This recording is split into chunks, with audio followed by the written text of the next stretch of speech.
নবী কয়ের জিব্রাইল বলো কিভাবে সম্ভব? জিব্রাইল বলে নবী আপনি নামাজে দাঁড়ান। জিব্রাইল আমিন নবীর কাছ থেকে সাহাবীর বাড়ি পর্যন্ত ক্লিয়ার করে দিলেন এবং লাশটাকে নবীজির চোখের সামনে তুলে ধরলেন। আমার নবী বলেন আমি নবী ইমামতি করলাম, নামাজ শেষ করার পরে তাকায় দেখি জমিনটা অন্ধকার হয়ে গেছে।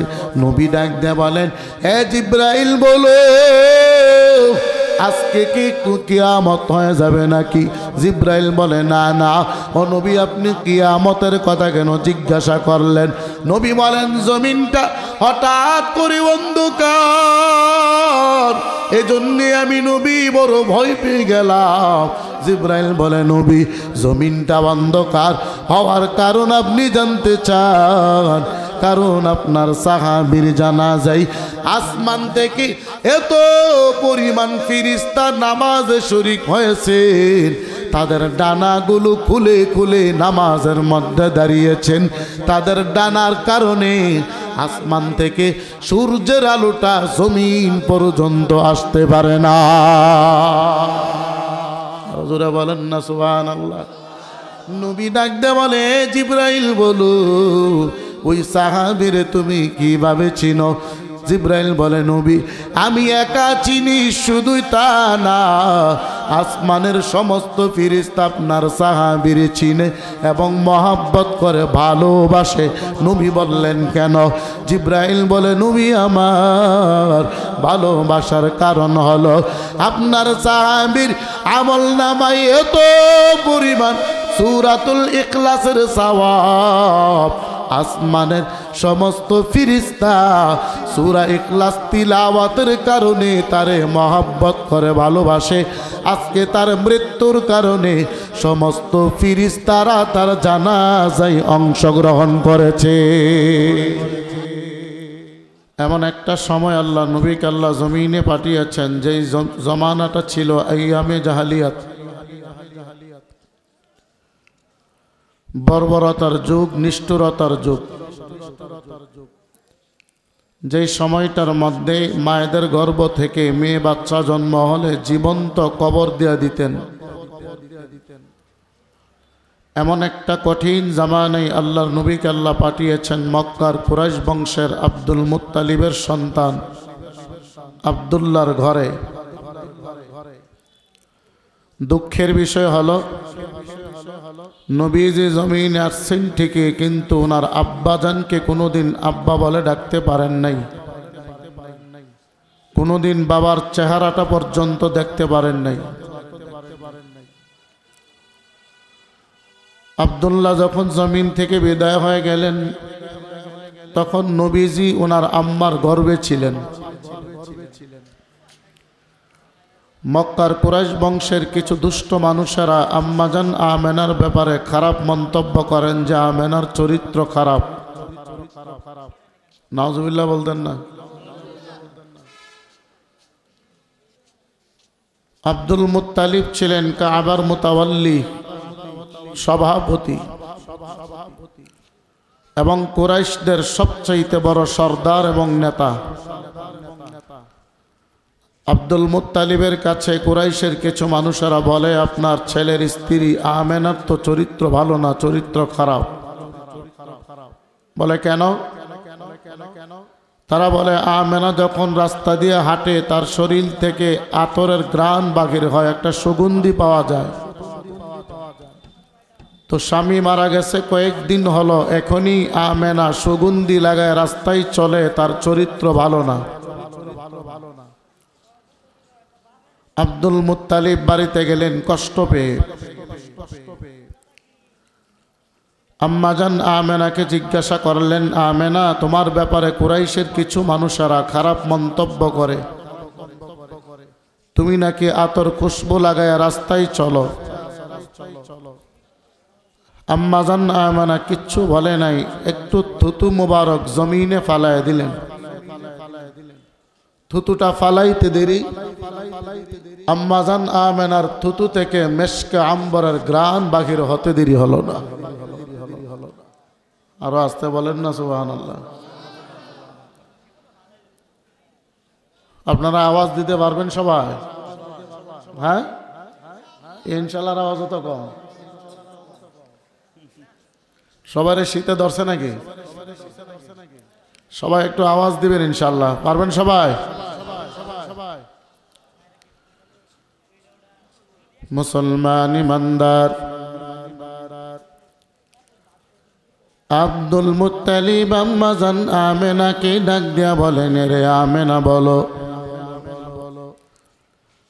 তোমার শরীর থেকে আতরের ঘ্রাণ পাওয়া যায়। কুরাইশের মানুষেরা বলে তোমার চরিত্র খারাপ।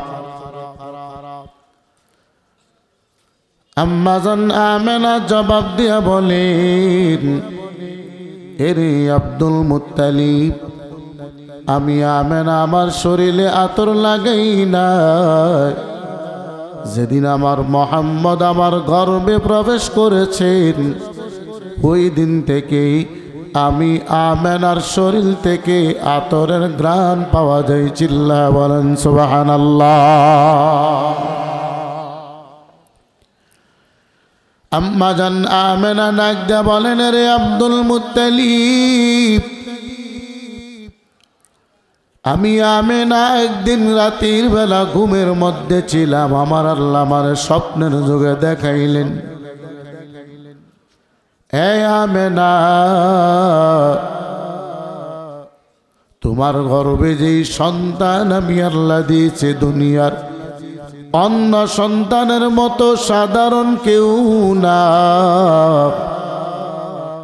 দুনিয়ার সন্তানেরা জমিনে আসার পরে তাদের নাম রাখা লাগে, ইমামের মাধ্যমে, আকিকার মাধ্যমে নাম রাখা লাগে। আর আমি আল্লাহ তোমার গর্ভের সন্তানের নাম রেখে দিলাম, জমিনে থাকবে মুহাম্মদ, আসমানে আমি আল্লাহর কাছে আমার বন্ধুর নাম থাকবে আহমদ। চিল্লায় বলেন আল্লাহু আকবার।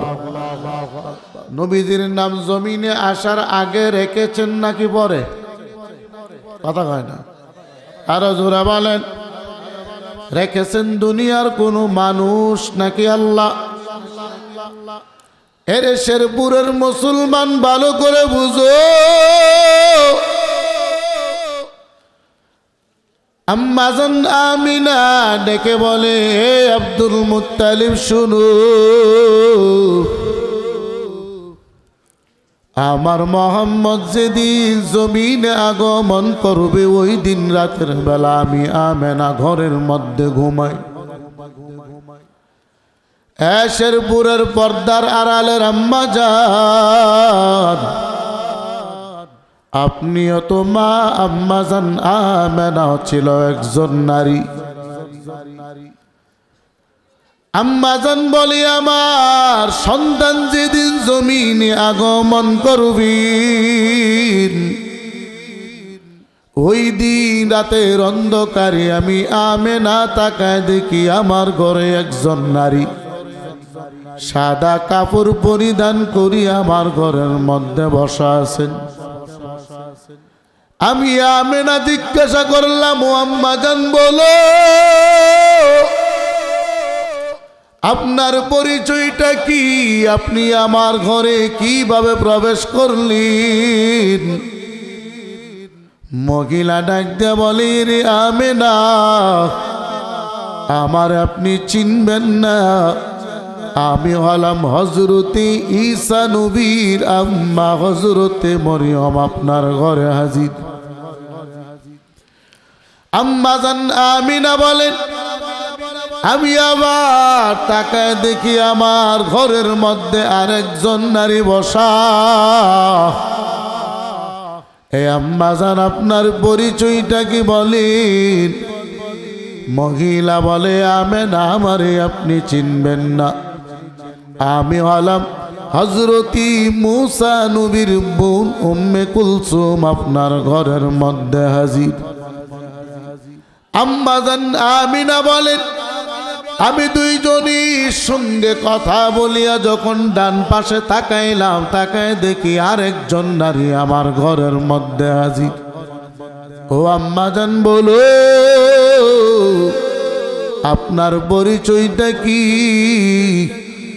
মহিলা ডেকে বলে আমেনা, আমারে আপনি চিনবেন না, আমি হলাম ফেরাউনের স্ত্রী হযরতে আসিয়া, আপনার ঘরের মেহমান। চিল্লায় বলেন আল্লাহু আকবার। এরে শেরপুরের মুসলমান আসিয়া সাধারণ কোন নারী নারে মুমিন।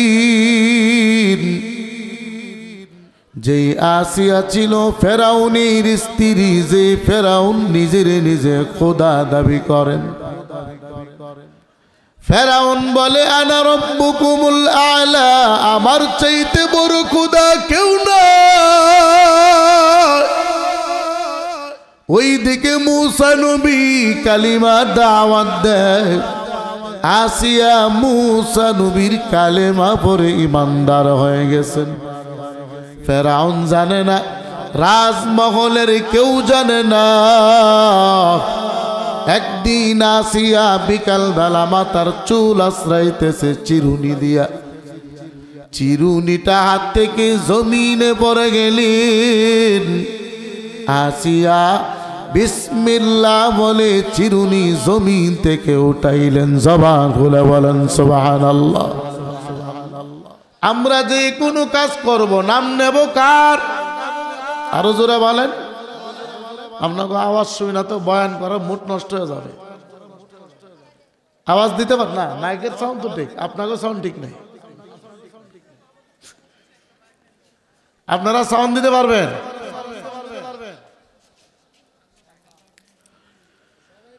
এবার ফেরাউন ডাকতে বলি, এরে আসিয়া বলো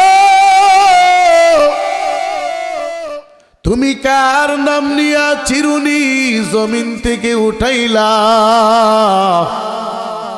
আসিয়া বলে আমার মালিক, আমার আল্লাহর নামে চিরুনি উঠাইলাম। ফেরাউন ডাক দিয়ে বলি, এরে আসিয়া বলো তোমার মালিক তো আমি ফিরাউন, তোমার আল্লাহ তো আমি ফিরাউন, তুমি আবার কোন মালিক কোন আল্লাহর নামে চিরুনি জমিন থেকে উঠাইলা? আসিয়া বলে রে ফিরাউন, এতদিন আমি তোমার ভয়ে কোনো কিছু প্রকাশ করি নাই, তবে আজকে আমি আর গোপন রাখবো না। আমি বলে দিলাম আমার আল্লাহ তুমি ফেরাউন না, আমার মালিক তুমি ফেরাউন না, আমার মালিক আমার আল্লাহ হলো মূসা নবীর আল্লাহ। আল্লাহু আকবার। আমগো খোদার নাম কি? আরো জোরে বলেন। আওয়াজে বোঝা যায় সন্দেহ আছে। হ্যাঁ, আরো জোরে বলেন কি? জবান খুলে বলেন আল্লাহ আল্লাহ। এবার আসিয়া জবান খুলে বলেন ফেরাউন, আমার মালিক আমার আল্লাহ হলো মূসা নবীর আল্লাহ। ফেরাউন দেখতে বলি, এরে আসিয়া শুনো, মূসা নবীর কালিমা পড়ার কারণে তোমার কি শাস্তি হতে পারে জানো? আসিয়া বলেন না না, ফেরাউন কই তোমারে হত্যা করে ফেলবো যদি কালিমা না সারো। হামানকে পাঠায় দিলেন, রে হামান তাড়াতাড়ি আসিয়ার বুঝাও। হামান ছিল ফেরাউনের বন্ধু। হামান বুঝাইলো, আসিয়া কয় না জীবন দিয়া দেবো কিন্তু কালিমা সারব না। সুবহানাল্লাহ বলতেন না? জীবন দিয়া দেবো এরপর কি সারব না? আরো জোরে বলেন। এবার হামান ফেরাউনকে বলি, রে ফেরাউন, আসিয়ারে বুঝিয়ে কোনো লাভ নাই, কারণ আসিয়া ওই মালিককে মহব্বত করেন। ফেরাউন কয়, রে আসিয়া, মরণের জন্য তৈরি হও, তোমার উলঙ্গ বানাইয়া ফাঁসির কাস্টে ঝুলাবো, যেন মিশরের প্রত্যেকটা মানুষ তোমার শাস্তি দেখি ভয়ে কোনো দিন কেউ মূসা নবীর কালিমা গ্রহণ না করে। আসিয়া বসা, মূসা নবী সামনে দিয়া চলে যায়। আসিয়া বলে, হে পয়গম্বর, আমার ব্যাপারে আপনি কিছু জানেননি? মূসা নবী বলে, হ্যাঁ জানি। কি জানেন? মূসা নবী কয়, আসিয়া, আমি জানি তুমি কালেমা পড়ার কারণে তোমারে ফেরাউন ফাঁসির কাস্টে ঝুলাবে। আসিয়া ডেকে বলি, এ পয়গম্বর বলো, আমি আসিয়া ফাঁসির কাস্টে ঝুলতে রাজি, কিন্তু কালেমা ছাড়তে রাজি না। বলো আমার আল্লাহ, আমি আসিয়ার প্রতি রাজি এবং খুশি আছিনি। মূসা নবী বলেন, রে আসিয়া, আমার আল্লাহ তোমার প্রতি রাজি এবং খুশি। এই কথাটা শুনিয়া এবার আসিয়া মুস্কি মুস্কি হাসে। ফেরাউন ডাক দেয়া কই, আসিয়া বলো, মরণ সামনে থাকলে মানুষেরা ভয়ে কান্না করে মাফ চাই, তুমি আসিয়া কান্নাও করো না, ক্ষমাও চাও না, বরংস তুমি মুস্কি মুস্কি হাসতেছ, কারণটা কি? আসিয়া ডেকে বলেন, আরে ফেরাউন, আমি কেন হাসি জানো? কারণ আমি দেখতেছি আমার আল্লাহ আসমান থেকে জমিন পর্যন্ত ফিরিস্তা নাজিল করে দিয়েছেন।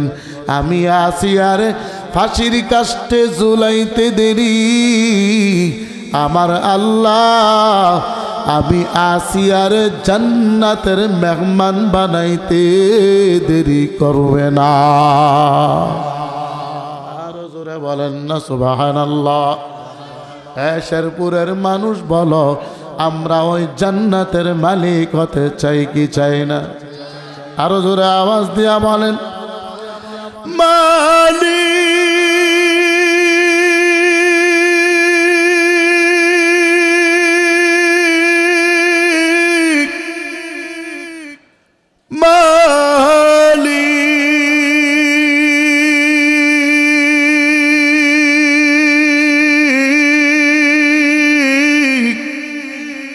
একটি ঘর বানিয়ে দিও,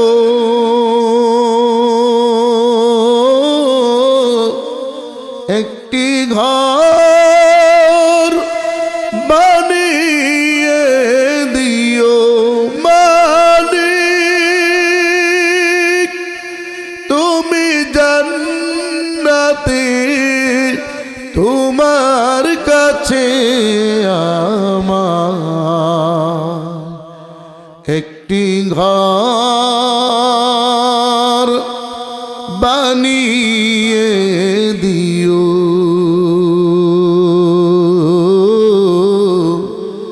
একটি ঘর বানিয়ে দিও। জবান খুলে বলেন আল্লাহু আকবার। আরো জোরে বলেন আল্লাহু আকবার। আমরাও জান্নাত চাইনি? কারা কারা চান হাত উঠে আল্লাহকে দেখান। আল্লাহ সব ভাইকে জান্নাতের মালিক বানায় দেখ, বলেন আমি। মুসলমান ইমানদার, এবার আম্মা জান আমিনা বলেন, হে মক্কার নারীরা ভালো করে বুঝু, শেরপুরের আম্মা জানেরা ভালো করে বুঝো।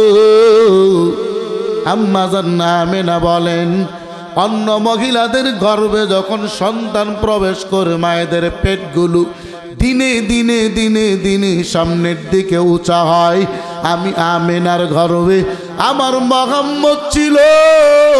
আল্লাহর কসম, জমিনের কেউ আমি আমিনার দেখলে বুঝবে না আমার গর্ভে মুহাম্মদ ছিল, কারণ আমার পেট সামনের দিকে উঁচা হয় নাই, যেমন ছিলাম তেমনি আছি। আম্মা জান বলেন, এরি মক্কার নারীরা, অন্য মায়ের গর্ভ থেকে যেদিন সন্তান বাহির হয়, সন্তানের গায়ের মধ্যে রক্ত লাগা থাকে, জমিনটা ভিজে যায়। আমি আমিনা মুহাম্মদকে জন্ম দিয়েছি, আমি আমেনার শরীর থেকে এক ফোঁটা রক্ত জমিনের মধ্যে পড়ে নাই। আমার মুহাম্মদের শরীরও একটা ফোঁটা রক্ত লাগা থাকে নাই। অন্য মায়ের সন্তানেরা জমিনে আসার পরে কান্নার আওয়াজ আমার আম্মা জান বলে, এরে মক্কার নারী ভালো করে বুঝো,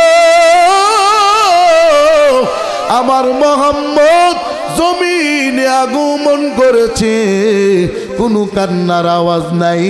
জমিনে আসতে দেরি, আমার মুহাম্মদ সিজদায় পড়ে মালিকের শুকর আদায় করতে দেরি করলো না। আরো জোরে বলেন না সুবহানাল্লাহ। আমগো সন্তানেরা জন্মের পরে আসার পরে প্রথমে কি করে? কথা কয় না? আরো জোরে বলেন। কান্নার আওয়াজ করে। অথচ আমার মায়ার নবী জমিনে আসার পরে কান্না করে নাই, জমিনে সিজদায় পরে শুকর আদায় করেছেন কার? আরো জোরে বলেন। এই যে আমাদের হাত দিল, পা দিল, চক্ষু দিল, জবান দিল, এই সব কিছুর মালিক একমাত্র আল্লাহ। শুকর আদায় করব কার? আরো জোরে বলেন। এ শেরপুরের মুসলমান, লম্বা ঘটনা, তফসিরের আলোচনা। আমার আম্মা জান বলেন, আমার মুহাম্মদ যেদিন জমিন আগমন করেছেন, ওই বছর তায়েফ থেকে একটা কাফেলা মক্কায় প্রবেশ করেছেন। কারণ তায়েফের ভাষাগুলো ছিল সুন্দর এবং শুদ্ধ ভাষা। এই জন্য মক্কার সমস্ত মায়েরা সন্তান জন্ম হলে তাদেরকে তায়েফে দিয়ে দিতেন দত্তক হিসাবে। 2 বছর 3 বছর লালন পালন করে দেবে, কিছু টাকা পাওয়া যাবে, স্বর্ণ মুদ্রা পাওয়া যাবে। আম্মা জান আমিনা বলি, হে মক্কার মানুষ,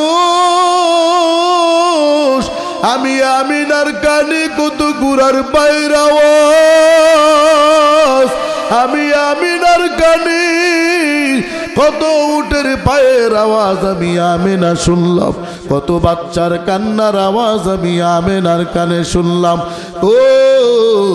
একজনও আমি আমিনার ঘরে ঢুকে না মুহাম্মদকে নেওয়ার জন্যে। কারণ আমার মুহাম্মদ বড় গরীব, আমার মুহাম্মদের টাকা নাই, পয়সা নাই, বাবা নাই, এতিম সন্তান। এমন সময় একজন নারী আম্মা জান আমিনার ঘরে ঢুকলেন। হেরি আমিনা, আমি তোমার সন্তানটাকে নেওয়ার জন্য তোমার ঘরে ঢুকেছি। আম্মা জান বলে, আপনার পরিচয়টা কি, আপনার নাম কি বলেন? মহিলা বলে, হেরি আমিনা, আমার নাম হলো হালিমাতুস সাদিয়া। আম্মা জান ডেকে বলে, হেরি হালিমা বলো, আমার ঘরে তুমি বুঝে শুনে ঢুকছুনি। কারণ আমার সন্তানকে নিলে অন্যদের মতো আমি টাকা পয়সা দিতে পারবো না, স্বর্ণ মুদ্রা কিছু দিতে পারবো না। কারণ আমার সন্তান বড় এতিম, আমার সন্তানের আব্বা নাই, টাকা পয়সা কিছু নাই।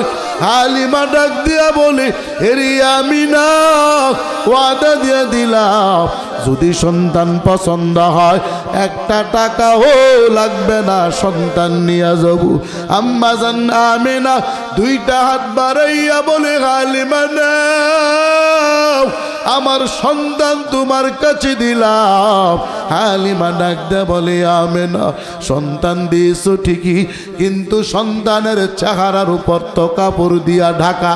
এরি আমিনা বলো, তোমার সন্তান কালো নাকি সুন্দর আমি কিভাবে বুঝবো? আম্মা জান আমিনা কাপড়টা সরাইতে দেরি, হালিমা চোখের পানি ছেড়ে বলে, এরি আমিনা, আল্লাহর কসম, এত সুন্দর চেহারার মানুষ আমি হালিমা আমার জীবনে কোনো দিন আমি দেখি না।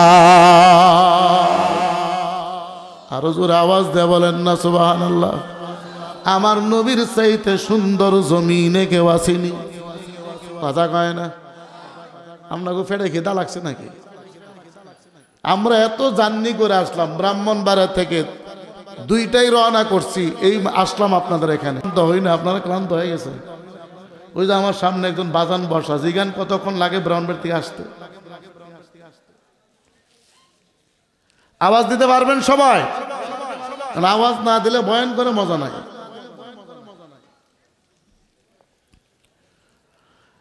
মুসলমান ভালো করে বুঝো, আমার মায়ার নবীর চাইতে সুন্দর জমিনে কেউ আসেনি। আরো জোরে বলেন। ওই যে মিশরের বাদশার স্ত্রী জুলেখা আমার নবী ইউসুফের জন্য পাগল হয়ে গেছে। ইউসুফ, আমি তোমারে চাই, আই লাভ ইউ। ইউসুফ নবী কই, আই হেট ইউ, আমি মহাব্বত করি কারে। আরো জোরে বলেন। জুলেখা বড় চক্রান্ত করেছে, লম্বা তফসিরের ঘটনা। ইউসুফ নবীরে 7টা দরওয়াজার ভেতরে ঢুকাইয়া কই, চলো অন্ধকার রুম, কেউ দেখবে না। আমগু শেরপুরের যদি যুবক হইতো, কইতে দেরি লাগতে দেরি না, কথা ঠিক কিনা? আমগো তো 7 দরজা লাগে না, এমনি শুরু হয়, কথা ঠিক কিনা? ইউসুফ নবীর বড় চক্রান্ত করেছে।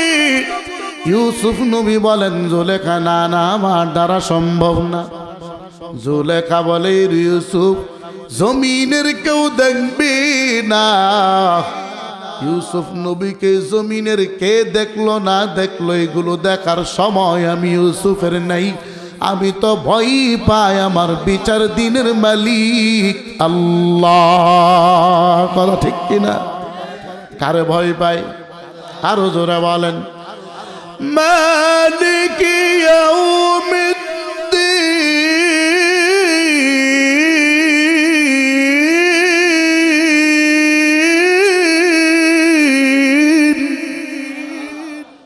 বিচার দিনের মালিক যিনি, তার নাম কি?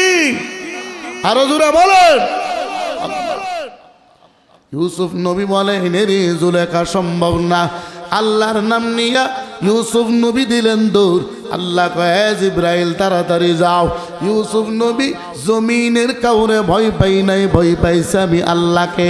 7টা দরওয়াজা একের পর এক টাস টাস করে খুলে গেছেন। ইউসুফ নবী জুলেখার হাত থেকে বেঁচে গেছেন।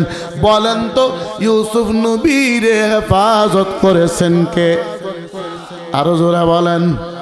ওই আল্লাহ এখন আছে কি নাই? না, বুড়া হয়ে গেছে। আমার বাজারের মতো বুড়া হয়েছে। হ্যাঁ, এত বছর আগে আল্লাহ আইছে, বুড়া হয়েছে না? আল্লাহ মনে হয় দাড়ি দড়ি ভাগছে, লাঠি হাতে নিছিনি, চশমা লাগাইছিনি। আল্লাহ যেমন ছিলেন তেমনি আছে, তেমনি, কথা কয় না? মাঝে মধ্যে মনে ঘুমায় যায়। হ্যাঁ, মাঝে মধ্যে ঘুমায় না? আমরা দিনের বেলা কৃষি কাজ করলে রাতের বেলা ক্লান্ত লাগে, ঘুমাই যাই না? আমরা ঘুমাই না? আল্লাহ আল্লাহ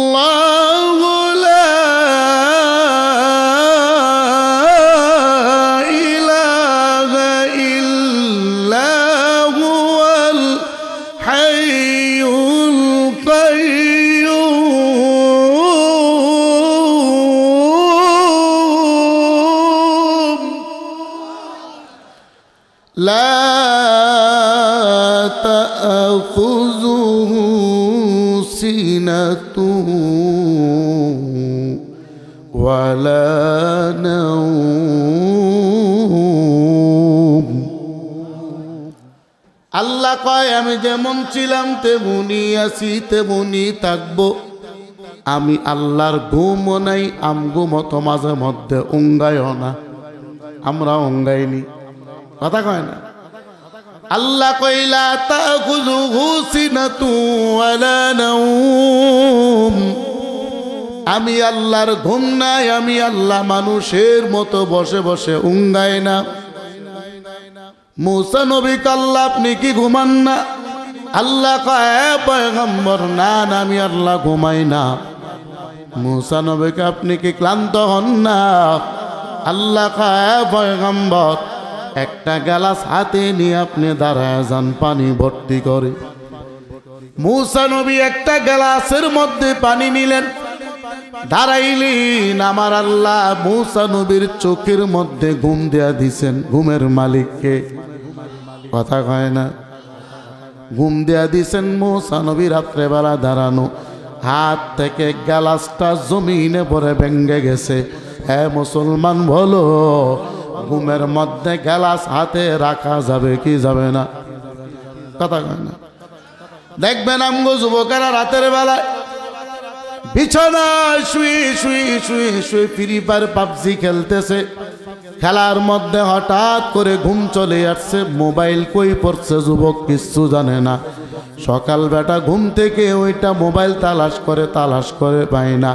তাকায় দেখে খাটের নিচে মোবাইল পড়ে আছে। কথা ঠিক কিনা? এমন হয় কি হয় না?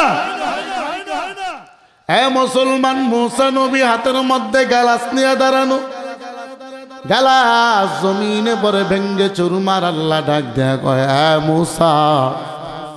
মূসা নবী চমকায় উঠছেন, কারণ ঘুমের মধ্যে থাকলে মাঝে মধ্যে ডাক দিলে দেখবেন মানুষেরা লাফ দিয়ে ওঠে। কথা ঠিক নেই?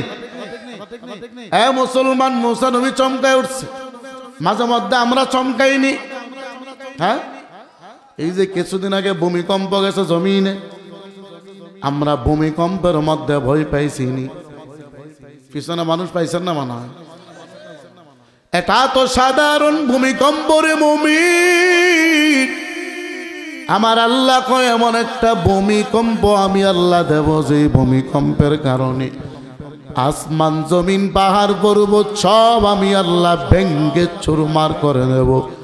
ওই দিন মানুষেরা কেমন ভয় পাইবা আন্দাজ করো। সাধারণ ভূমিকম্পের কারণে আমরা ভয়ে তরতর করে কাঁপি, ওই দিনের ভূমিকম্প তো আরো কঠিন। কথা ঠিক কিনা? ওই দিনের ভূমিকম্প ছোট না বড়? হ্যাঁ, ইদা যুলজিলাতিল আরদু জিলজালাহা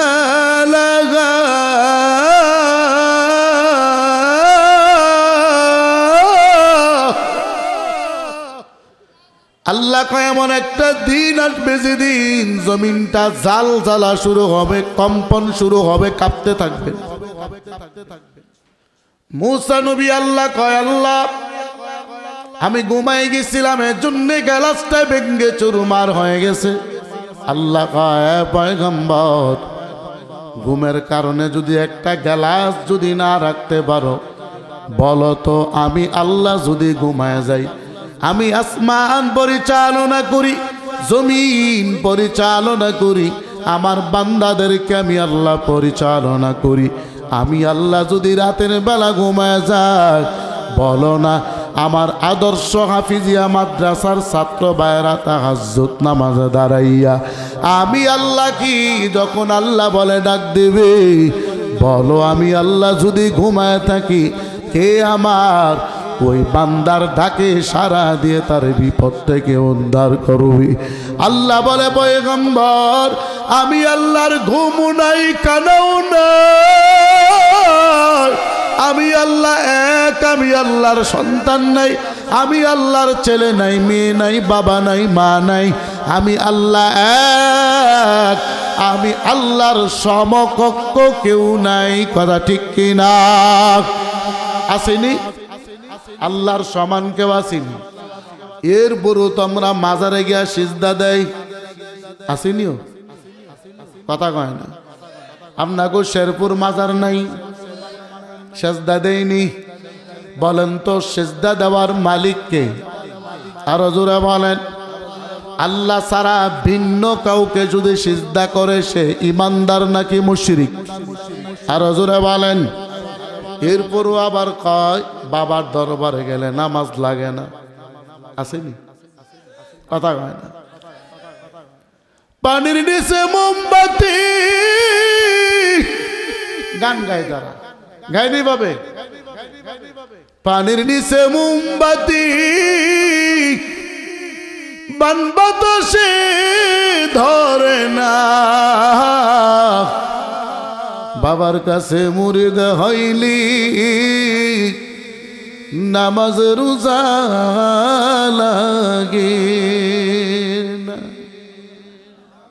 কথা বলে কি বলে না? হ্যাঁ, খারাপ লাগতেছে? তো বাবার কাছে মুরিদ হইলে যদি নামাজ না লাগে, বলেন তো দুনিয়ার সবচাইতে বড় পীর কে ছিলেন? হ্যাঁ, আল্লাহ পীর। দুনিয়ার সবচাইতে বড় পীর ছিলেন আমার আপনার নবী। ওই নবীর মুরিদ হলো আবু বকর, উমর, উসমান, আলী। তারা তো কোনোদিন নামাজ ছাড়ে নাই। তুমি ভণ্ড পীরের মুরিদ হয়ে তুমি বলো বাবার কাছে মুরিদ হইলে নামাজ লাগবে না। আমি বলি যারা নামাজ পড়বে না তারা ভণ্ড, তারা প্রতারক, তারা জাহান্নামী। কথা ঠিক কিনা বলো?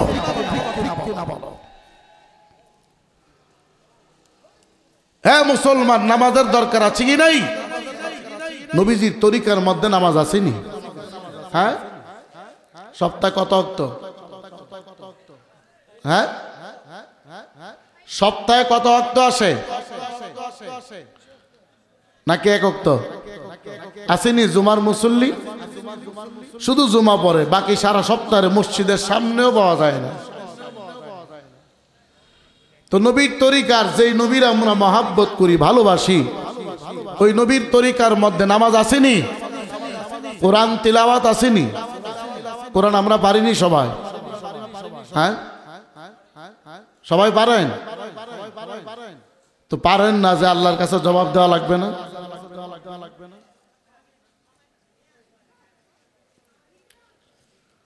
কোরআন যে আমরা পারি না, আল্লাহর কাছে জবাব দেওয়া লাগবে নি? আজ তো বোঝা যায় আপনাকে শেরপুর মনে আল্লাহ কয়ে দিছে যে কোনো জবাব নাই, এমনি জান্নাতি। জবাব দেওয়া লাগবে কি না? কোরআন না পড়ার কারণে আল্লাহর কাছে জবাব দেওয়া লাগবে। তো কি জবাব দিবেন? আল্লাহ যদি জিজ্ঞাসা করে কোরআন পড়ছনি, কি জবাব দিবেন? যদি কোরআন কেউ না পড়েন, কোরআন শিক্ষা নিবেন। এরপরও আল্লাহ নবী বলেন প্রত্যেক দিন কেউ যদি 3 বার সূরা ইখলাস তিলাওয়াত করেন, আল্লাহ পাক তার আমল নামায় 30 পারা কোরআন তিলাওয়াত করলে যে সওয়াব, আল্লাহ তার আমল নামায় 3 বার সূরা ইখলাস পড়লে সম পরিমাণ সওয়াব দিয়ে দিবেন। আরো জোরে বলেন না সুবহানাল্লাহ।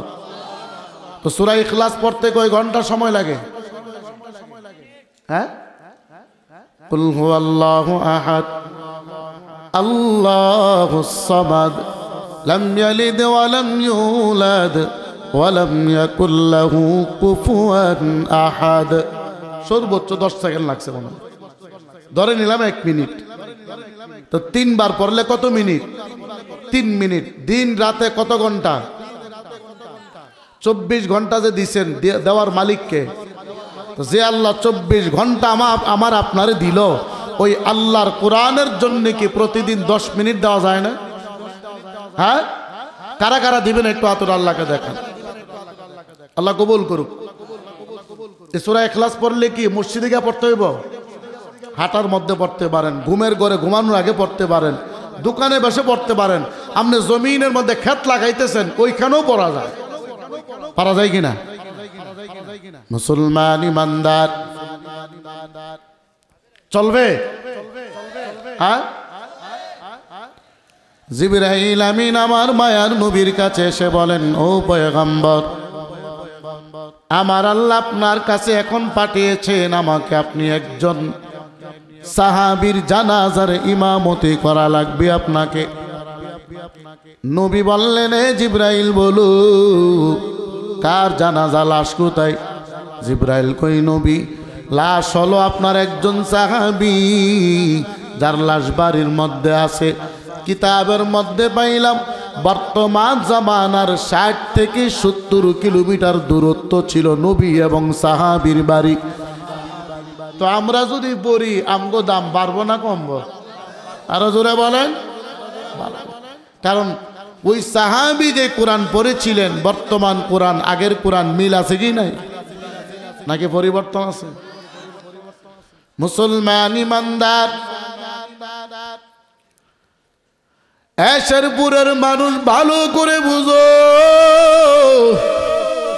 তোমাদের কপাল বড় ভালো কপাল, কারণ তোমাদের এলাকায় মাদ্রাসা আছে। আমার নবী বলেন, যেই এলাকায় কোরআন তিলাওয়াত হয় ওই এলাকার মানুষেরা যদি কোনো গুনার কারণে আল্লাহ বেজার হয়ে যায়, আসিনি আমরা গুনাহ করিনি, কথা কয় না? আমরা সবাই গুনাহ করি কি করি না? গুনার কারণে যদি মালিকের দরবার থেকে কোনো আযাব আমার এলাকার উপরে আল্লাহ দেয়া দেয়, আজকে শেরপুরের এই এলাকা আমি ধ্বংস করে দেব গুনার কারণে, আমার নবী বলেন ওই সময় আযাব আসমান থেকে আস্তে আস্তে জমিন পর্যন্ত আসে।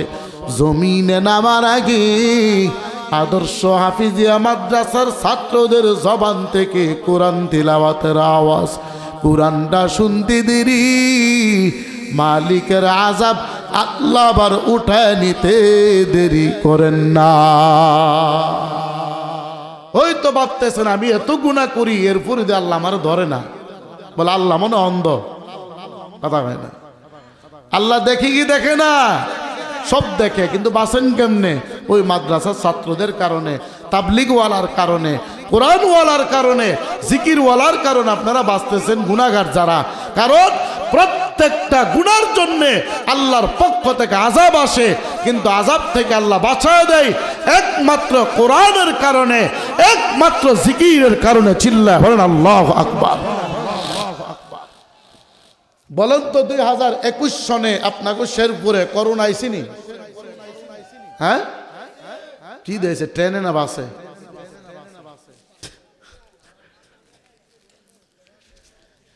এই করোনার সময় আমগো দেশের মন্ত্রী এমপি ডাক্তাররা বলছে, বারবার বলছে আপনারা ডাক্তারের পরামর্শ নেন, হাত দৌত করেন, নাক দৌত করেন, মুখ দৌত করেন করোনা থেকে বাঁচার জন্যে।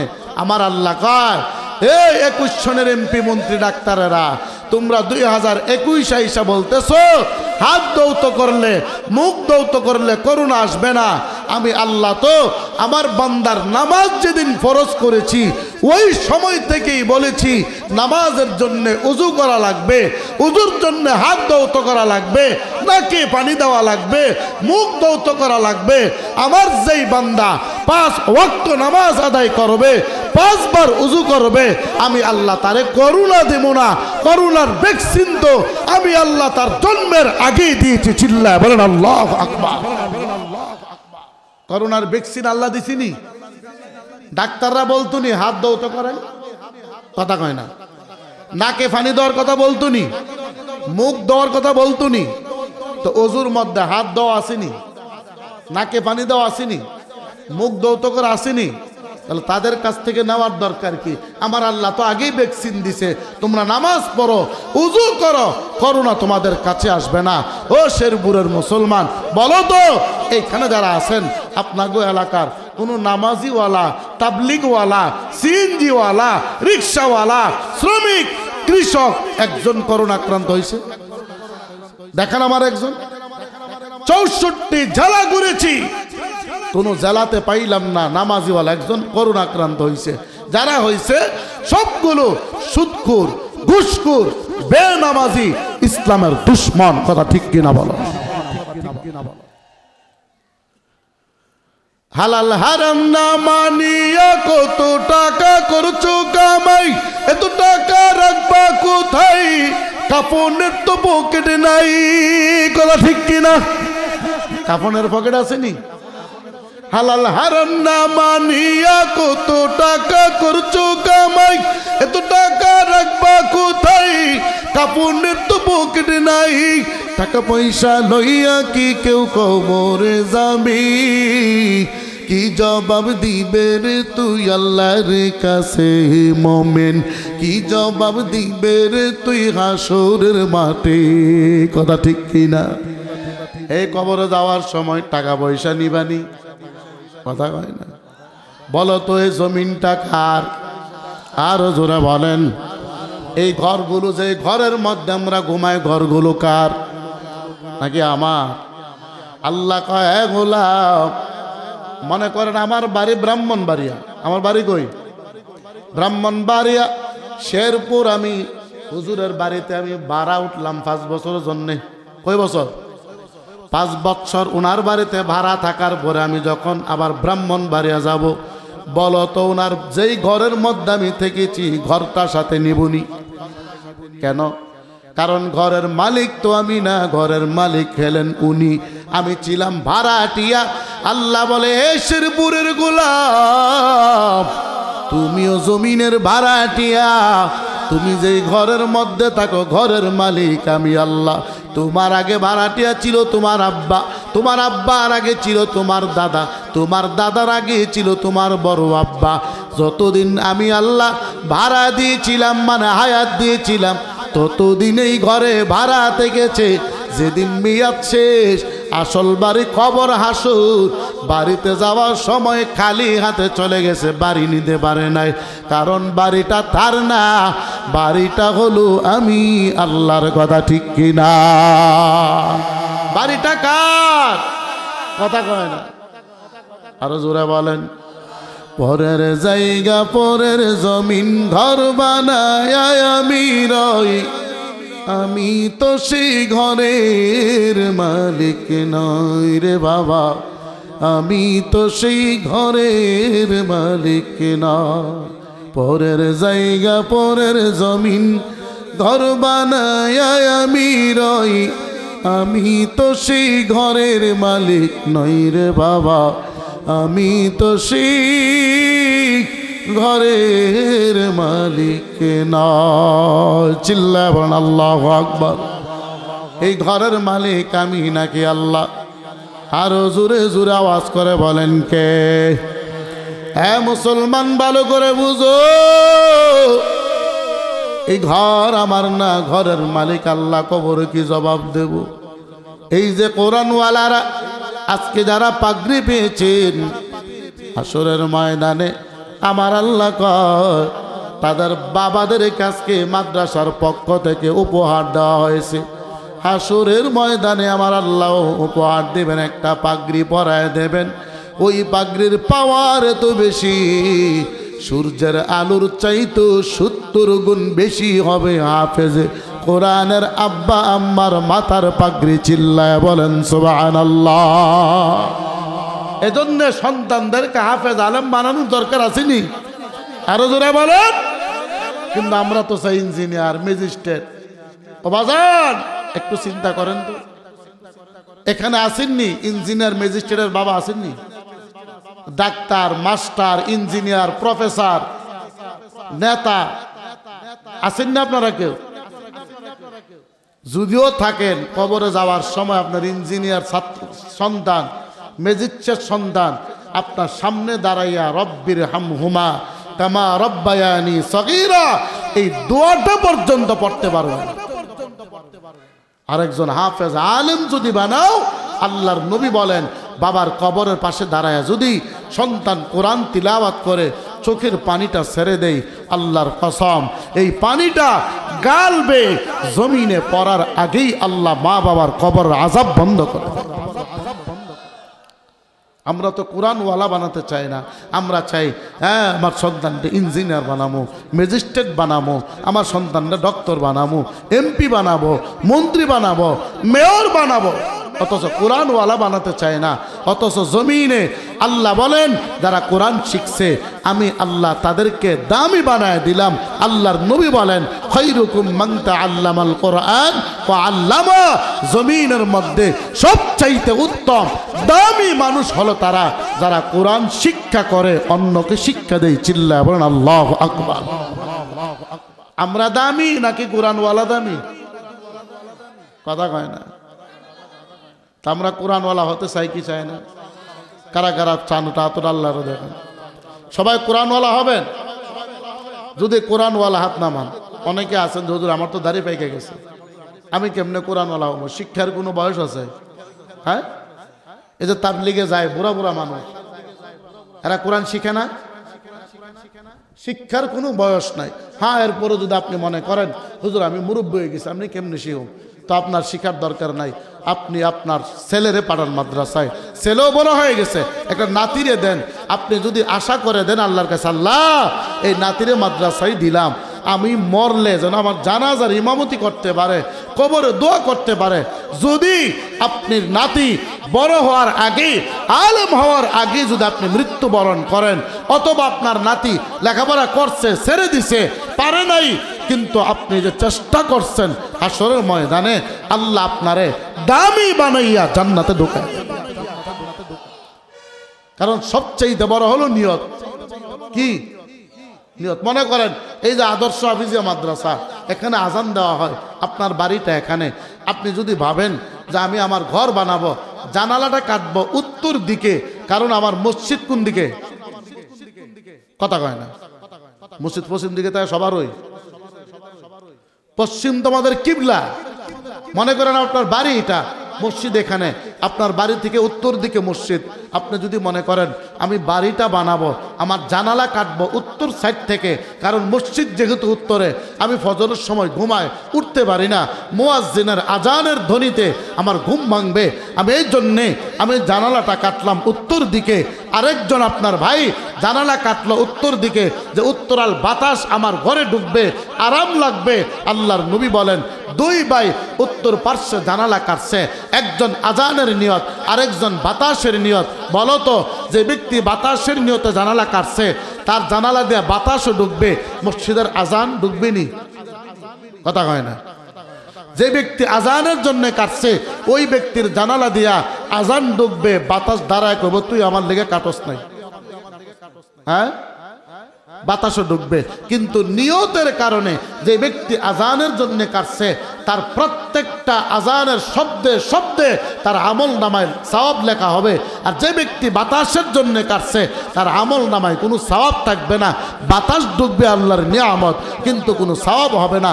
এই যে নিয়তের পরিবর্তন, জিনিস কিন্তু এক।